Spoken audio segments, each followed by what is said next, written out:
In this lesson, we'll cover render settings for rendering on the farm. So, just going to go up to my render settings window here. And I'm going to split this off into rendering in Maya software and Mental-Ray, just because there are slightly different procedures for each on the farm. So first off, just going to go through and set up Maya software renderings. So, pretty much standard procedure, you probably know by now. Just going to give a folder name so that we can designate this as an individual folder. This is going to be, I'm just going to use my camera name underscore the renderer, so Maya software, whack to give it a folder, and it's going to be camera again underscore, and I'm going to change my image format type to a, oh, where'd you go? Actually, just for comparison's sake, I'm going to go ahead and save this out as a JPEG, if I can find it. There we go. I'm going to save this out as a JPEG and make sure that I apply output transform to renderer. What this comes down to is a little lovely thing called gamma correction. We'll cover that in a separate lesson. But basically, image formats like JPEGs, TIFFs, and Targas, and PNGs are naturally encoded to work on a screen. And in order to be able to have them properly come out of Maya, we want to make sure that we apply this output transform to renderer to make sure that they are properly encoded. The other format, which I'll show you in a second, doesn't, but we'll get to that in a second. Anyway, so under this frame extension, I'm going to make sure that it's set to some sort of animatable file. I'm going to use a name underscore number just because that's the one I prefer. You can use what you like. And I'm going to set my end frame to the end of my sequence, 120. And I'm going to change my render camera to my shot cam and my resolution to 720.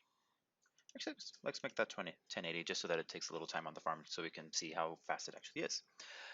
That's pretty much it for my Maya software render. Yep.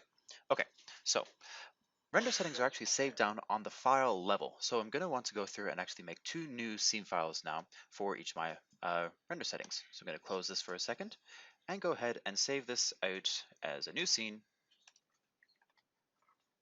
There we go. I'm actually going to go put this in a new folder just so we can keep things nice and organized. Going to open this up and going to leave my camera name in here as well just to keep things nice and clean.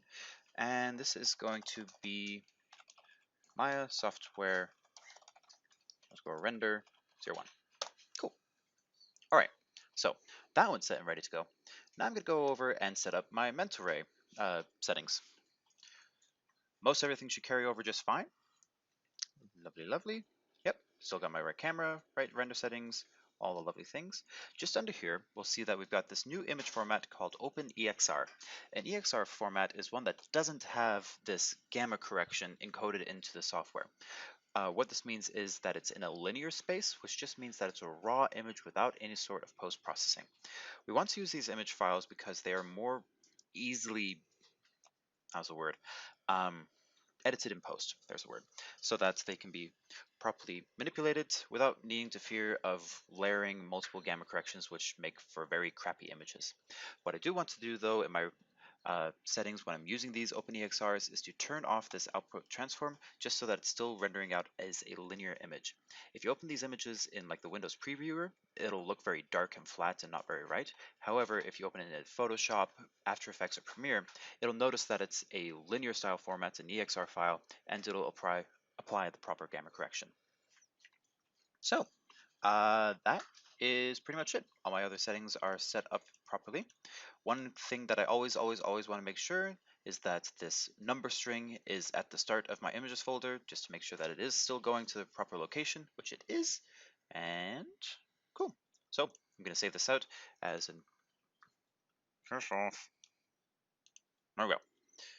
File, save scene as. And this is going to be a Mental-Ray render.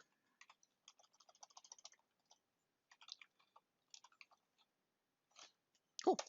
So without further ado, in the next lesson, we'll actually start to render to the farm. Lovely, lovely. See you in the next lesson.